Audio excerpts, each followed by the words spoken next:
അടുത്തത് കർക്കിടകക്കൂറാണ്. പുണർദത്തിൻ്റെ അവസാനത്തെ ഒരു പാദവും പൂയവും ആയില്യവും ചേർന്നതാണ് കർക്കിടകക്കൂറ്. കർക്കിടകക്കൂറുകാർക്ക് കർമ്മഭാവത്തിൽ, അതായത് 10ാം ഭാവത്തിൽ സൂര്യൻ സ്ഥിതി ചെയ്യുന്നു. അത് വളരെ നല്ലതാണ്. കർമ്മഭാവം പുഷ്ടിപ്പെടും.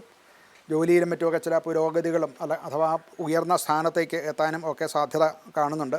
അതുപോലെ തന്നെ മേലുദ്യോഗസ്ഥന്മാരുടെ അല്ലെങ്കിൽ നിങ്ങളെ നിയന്ത്രിക്കുന്ന മറ്റുള്ളവരുണ്ടെങ്കിൽ അവരുടെ ശ്രദ്ധ കൂടുതൽ നിങ്ങളിലേക്ക് ഉണ്ടാകും. നിങ്ങൾ പലതും പ്രവർത്തനശേഷി കൂടുന്നതായിട്ട് കാണും.